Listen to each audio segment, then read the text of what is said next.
So come into that strong seated position.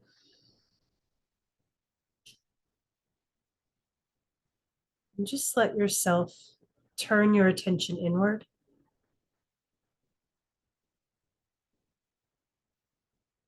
And remember, this is a physical practice, not a mental one.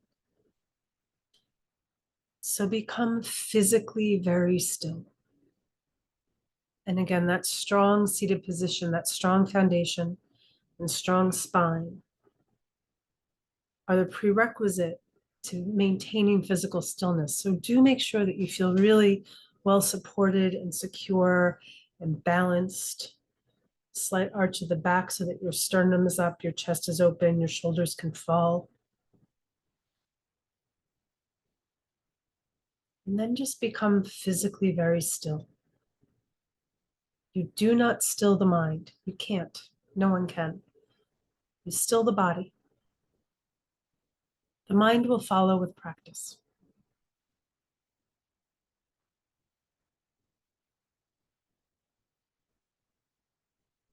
Turn all of your attention inward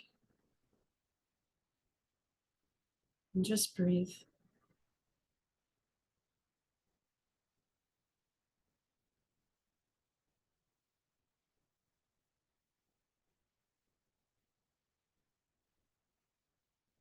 Now that you've anchored yourself into a solid seated position and taken a breath and become physically still,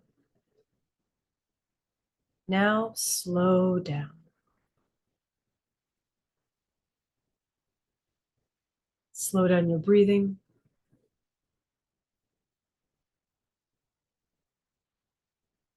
Slow down your heart rate.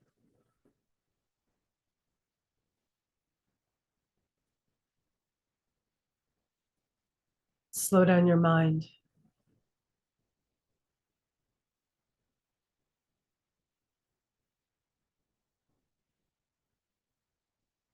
And notice that as you become still, and even more so as you slow down, that your perception and awareness increase.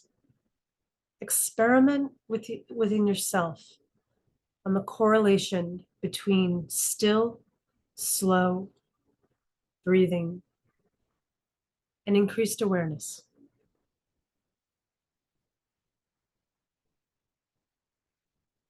Slow down.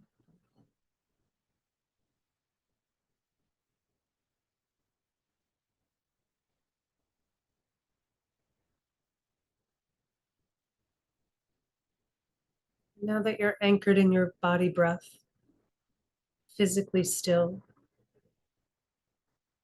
and slow, relax.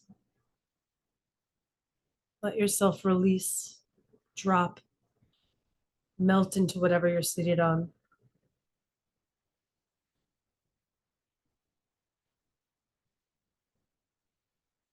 Without forcing, see if you can naturally release any tension you're holding in your body simply by exhaling.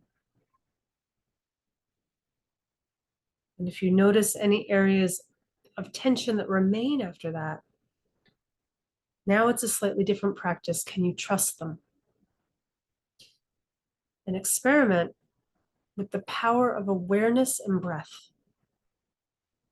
So notice a spot that you're holding tension, maybe your jaw, your forehead, your shoulders, your chest, your belly, your back,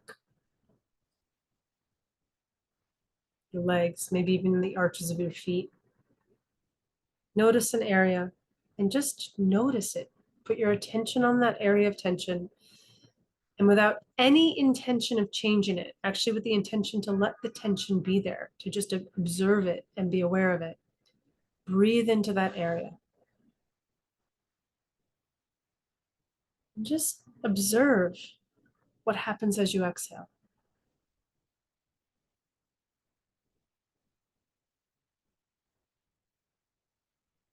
The tension may or may not release. It's not really the point.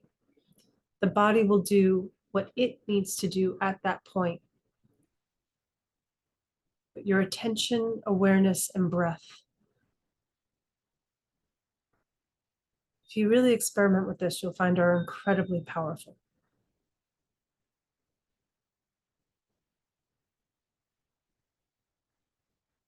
So just notice anywhere your body still has tension. And it could be multiple areas. So I'll give you a few moments to give dedicated attention to each area of the body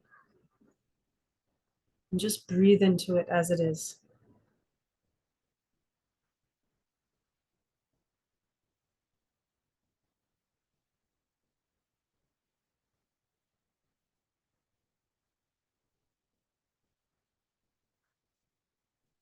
It can be helpful to walk yourself down and through your body. So I'll do a verbal cue on that. I'm just going to mention the area of the body. Once or twice, I might give you the instructions to then inhale or exhale, but generally I'm just going to point to where you're going to turn your attention and your breath. Your forehead, temples, eyebrows,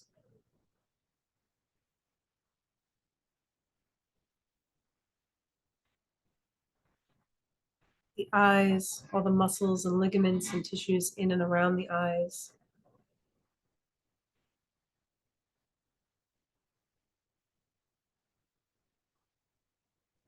Your cheekbones, your sinuses, your nose and mouth.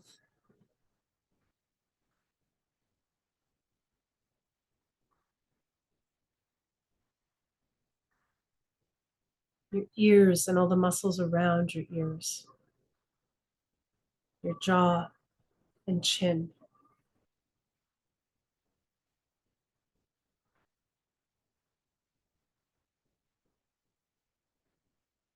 front of your throat, your vocal cords, back of your neck to the base of your skull,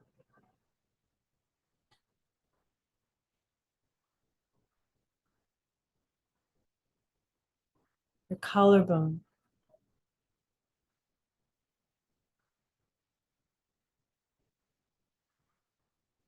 your arms, from your fingers and hands, wrists, elbows, all the way up to your shoulders, maybe even the sides of your neck.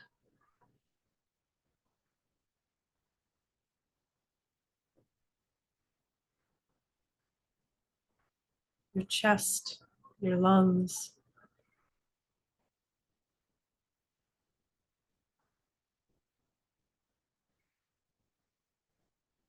your upper back, your shoulder blades, your lats and traps, creating space between your wings,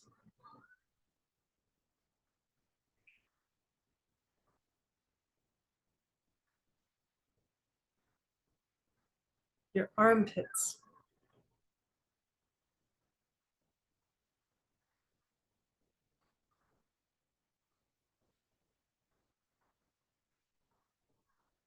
your heart. We've looked at everything in and around your heart. Now just give attention and oxygen and breath to your heart, exactly as it is.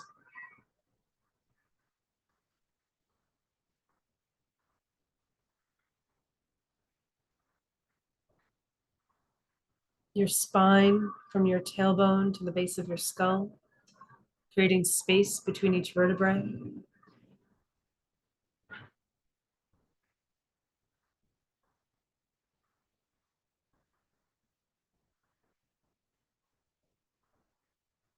Your rib cage and your diaphragm.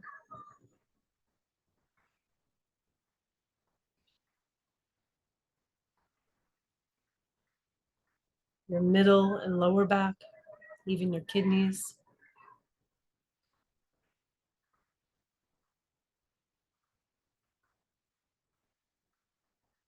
Your abdomen, your belly, your internal organs.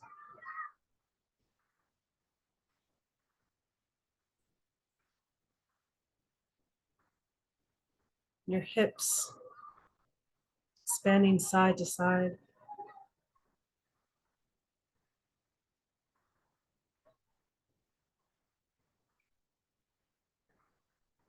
Your glutes, your sit bones, your pelvic floor,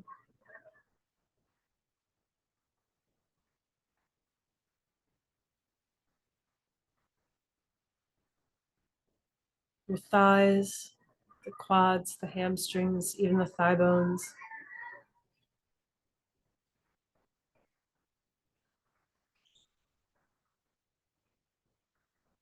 your knees, the tendons, ligaments, cartilage,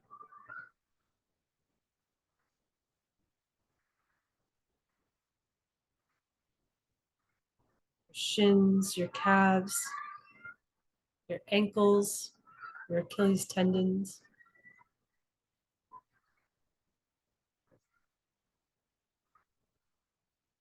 your arches, noticing any grip you might be holding on to,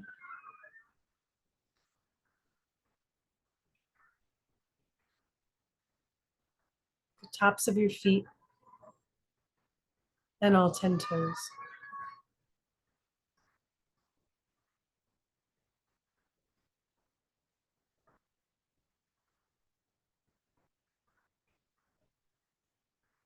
Relax, release.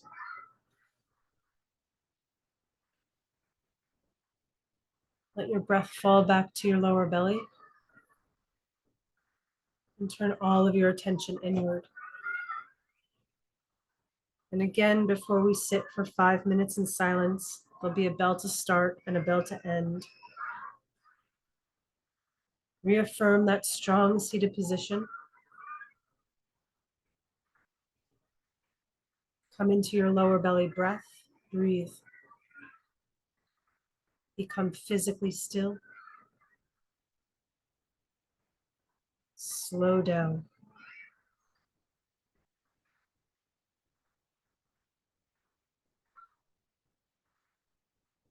Relax. And the last step to true presence is go into the unknown. Move beyond the limits of the thinking mind. Move beyond the limits of knowledge. And that just takes curiosity, reminding yourself that it's not what you think it is. And with that, turn all of your attention towards your lower belly breath. Eyes cast down and not closed. And for the next 5 minutes, practice staying in this moving, unknown, precious, fleeting now, anchored by your precious, fleeting lower belly breath.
Pause. See if you can maintain your gravitas and consciousness as you move from focus sitting to focus listening. So that was the practice. We just need to sit there, but we do need to sit there. As we talked about in Tuesday's class, those are all just words. This was doing the push-ups. This was doing the mental push-ups, the mental training of staying, often when we want to run, often when the mind wants to run off with us, when there's 1,000 distractions in my world, kids screaming in the background, etc. You practice staying, returning to yourself again and again in the midst of reality. And the more you practice that self-returning, that self-gravitas, the more that will become second nature. It will be how you live day to day, moment to moment. But it can only do that if you practice. It can't become a habit. You can't live this way unless it's a solid practice. And yeah, I open you guys to ask things in the chats. Thank you. Sorry you have to go. Oh, thank you for being here. Very emotional, lots came up. I had no idea how emotional I'm feeling. Exactly, right? And especially in the beginning, I would say the first 8 or 10 years that I had a serious practice, I wasn't close to coming into any form of grace or gravitas.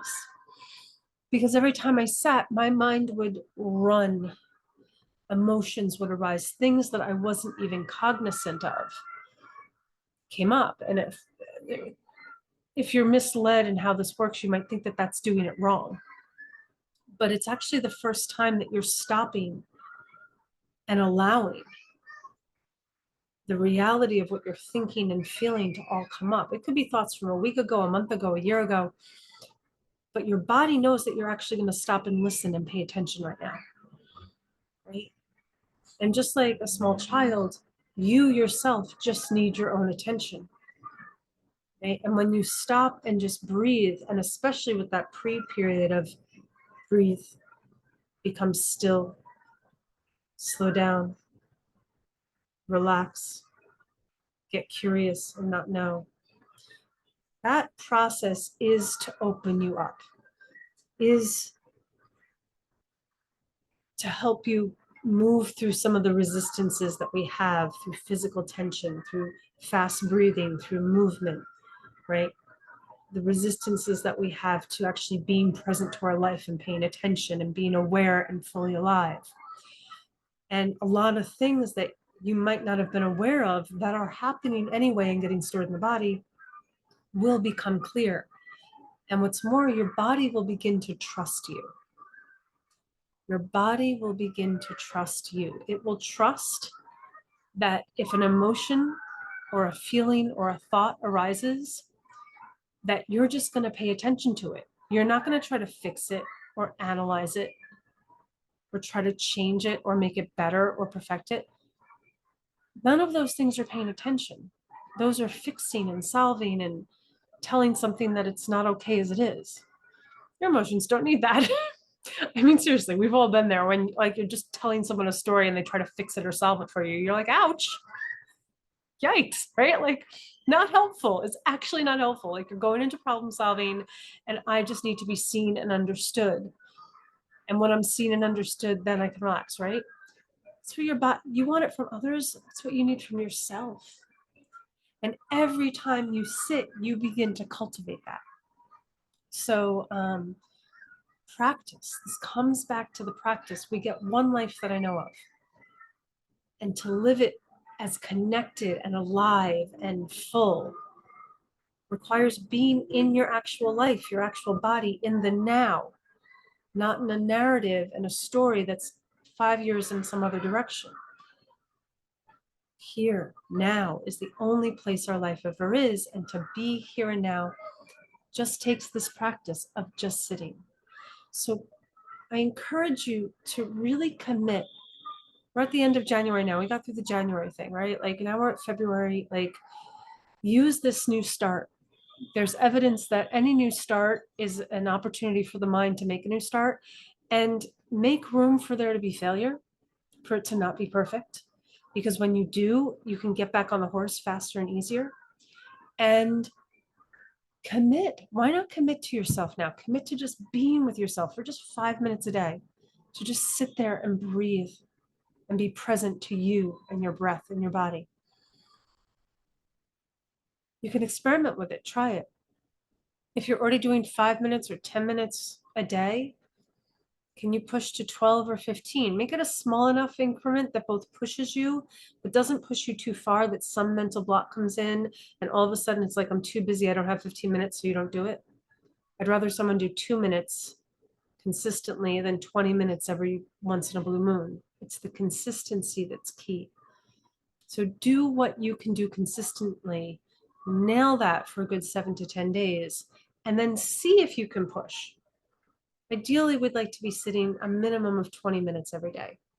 And that is the minimum to just begin to build a mild habit of being present, right? If you want to really live your life this way, live your life fully in the present and the now, it does require a lot more practice than that.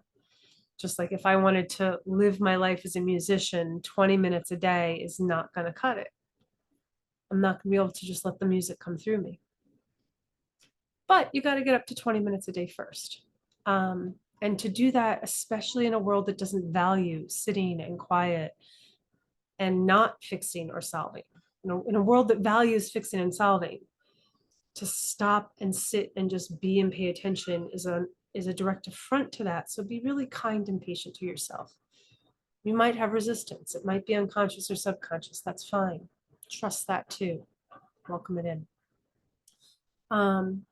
I have about 10 more minutes. If anyone has any other questions and answers, feel free to write anything in the chat that you have a thought about, form, mind, anything. And if I manage to put this up on YouTube, if you have any questions and you're watching this on the replay, please put them in the comments. I will try to respond to anyone. In the meantime, I do want to add a caveat to last week's class. Hold on.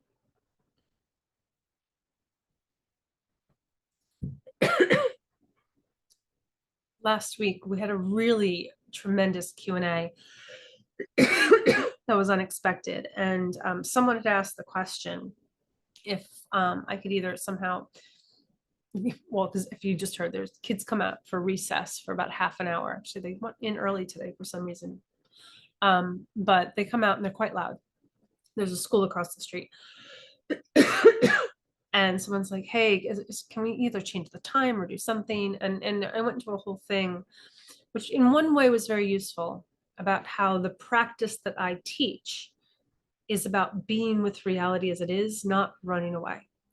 And practicing being with reality as it is. It's actually why I teach eyes open meditation, not eyes closed. We're not closing our eyes to reality, right? Our eyes are cast down, our attention is inside. We're just in the periphery, right? Our attention is inside, but we're not closing our eyes. We're not closing ourselves off. And that's a practice. It is more difficult to actually practice that way. It's much easier to close our eyes. It's much easier to just say, I can't, that's too loud. It's annoying. Can we change the time? Can we close the door? Right. And so I talked about that. And I talked about how the history of Zen in particular was born out of a time of a massive civil war and a lot of destruction. I'm going to post that video and hopefully I'll get the tech skills that if I do post this one, I can link it. But that video will go up the week of February 12th, that'll go up, that video, because there will be no Tuesday and possibly no Thursday class on Tuesday, February 12th. So, but I'll post that video instead for that time. And the person who asked that question later emailed me and said, thank you for your answer. It was really helpful. Da, da, da. And I wanted to let you give you some background. And I kind of wish that they had kind of chimed in and given me a little bit more background at the time, because I would have added a very important caveat that I'm going to add now that actually contradicts everything that I said last week. And before I get into the caveat, the larger lesson here is something I come back to all the time. It's don't believe me. Don't believe me. Believe yourself at this moment. Your thoughts and opinions might change, but right now, believe yourself. Trust your body. Right. And it happened to be that the woman who actually emailed me is someone I actually know um, professionally as well. And she's a therapist and she's very well trained and someone I actually really admire and respect. And I'm actually honored that she even shows up, kind of thing. Like one of those, like, I was like, oh, you're here. This is you. Right. Like, oh, thank you for coming to my class. And she gave me a little bit more information on, through her therapeutic work, like working with kids and other things and working with some children, like it was just some other things had gone on. She didn't go into the details, but at the moment, it was just too much to hear. Like she had been in that zone and had seen so much, a lot. She was just in the middle of helping people with their and carrying so many people's trauma and pain, and specifically kids, that it was just this time of quiet is something I need, and her acknowledging her body and her needs. And essentially, I would love if it could be a different time for her from her perspective. And she was like, just to kind of give you some backstory. I was like, I kind of wish she, for whatever reason, would have actually said that, because as much as I would say, and for me, I actually can't change the time of the class, and I clearly can't get rid of the kids. Um, the practice is to sit with things that might be uncomfortable. There are times that sitting with things that are uncomfortable are not okay. It's not appropriate. It's the wrong thing to do. If it's too much, if you're inert in it, right? And if there is a time or a place where you can get a break, to go there, if you can, to trust your body when it says, this is too much. This isn't working for me. To respect yourself and trust yourself is ultimately the lesson here. Why I teach to not close my eyes and sit with reality is that ability to sit with the reality of myself and really trust myself when my body speaks to me. Not when my head and its narratives of right or wrong or good and bad, either about someone else or myself, are in there, or my heart with its fears and desires start telling me, hate that person or love this person. Those are different drivers that are more ego and emotional based. They have their place. They're not wrong. They're also not right. But this belly breath that we're cultivating, right? This ability to be grounded in our anchor and our gravitas via the breath. When we can do that work that we did in the beginning of the session to become still and slow, relaxed, curious, and anchored in this lower belly breath, and turn our attention inward there and ask the question to my belly, can I stay here right now? Yes, you can do this right now. Can I stay here right now? No. Lie down, crawl up, walk away. Okay, I'm coming from here. I always trust that. But that's a skill that you develop over time, because it can be nuanced. Sometimes the signals from the belly come through the heart of the head. And the ability to distinguish between ego and fear or desire and true, I don't know if there's such thing as true, guidance takes a lot of listening to yourself, takes a lot of self-awareness, because you begin to realize when you are being driven by a fear that's warranted or unwarranted. When you're in a place of anger that's helping you, guiding you, or is counterproductive. Because really, it's all up to you. What is serving you? What is serving your body and your needs? And then this gets into the bigger thing, and this is where it's like this really down here stuff. Because when you're serving the true you, which can include the head and the heart, it's interesting in Chinese, the word that they use in any of the texts where it will say heart or mind, it's one word, heart, mind. It's one thing in the Chinese. Right? I have entire texts where my teachers have admonished us, wherever you see mind, also put heart, wherever you see heart, also put mind, because to them, they were one system, right? Interesting how culture can affect so much of what we perceive as well. It's a separate conversation. So All this is to say is to trust yourself, trust where you are. I don't know where you are. When I receive your question, I will give my feedback from where I am, which is biased and etc. And also, in a most generalist perspective. But you have to trust you. When I say every week, don't believe a word I say, and to only trust yourself, I'm not being flippant. The whole point of what I'm doing is for you to trust you. But trust the you that you feel confident in. And I don't mean confident of like, oh, I got it right. Because the confidence I'm speaking of doesn't have a right or a wrong.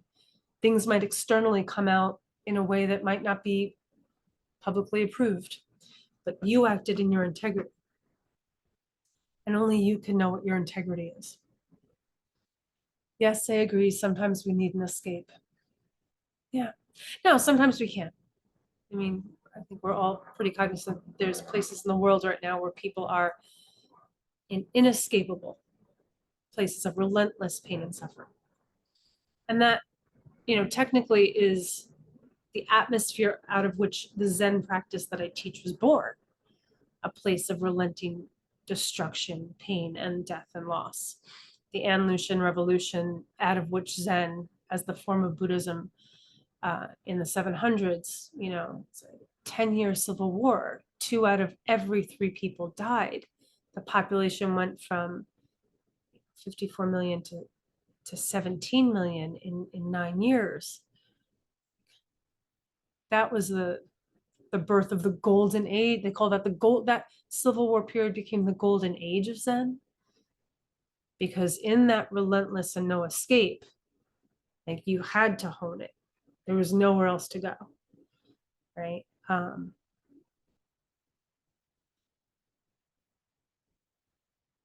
If there's somewhere else to go, you don't have to stay where it's bad. Don't we wish that every person that's in a place of true suffering and pain and just devastation right now didn't have to stay in it? Like, can we stop that? Yeah. If you don't have a choice, you got to practice with it. That's the only thing you got. But if you have a choice, you don't need to put your body at that level of stress. If you can I got to go have a cup of tea. I got to go sit this one out. So this is all to say to trust yourself. To everything I say, I can give a counter argument. And I hope you practice. I will see you all next week. If you were in class on Tuesday or you weren't in class on Tuesday, we started chapter 3 of the Tao Te Ching. And the replay is up. Actually, I learned this. The link that was sent in the email to the live now works as the permanent link to the replay. So if you go into Tuesday's email and you click on that, you can listen to the teaching on chapter 3 and also get the assignment or the pre-read for what I am going to work on in this Tuesday's class. And you can kind of do that work on yourself to really use Tuesday's class to your most advantage. I will send an email out. I'm going to shoot for Monday this week to actually get it out a day beforehand, so people will have a little bit of time to do that work. So organized. I'm not so organized. I just moved. If I was to turn the computer on, which I will not, there is boxes and piles of things that have not been unpacked that I don't even know where to put them. They don't have a home. It just sits there. That will eventually be my workspace over there. You'll get a different view. Can't even sit there yet. Not organized, but thank you. Thank you for your compassionate teaching. Oh, I love you guys so much. It's my pleasure. It's an honor. It's a real honor. All right, sit strong. This is your life. I'm sitting with you. Thank you guys. Hope to see you Tuesday. Hope to practice with you every day, even if we're not in face to face. And I'll see you here next week. Thank you all.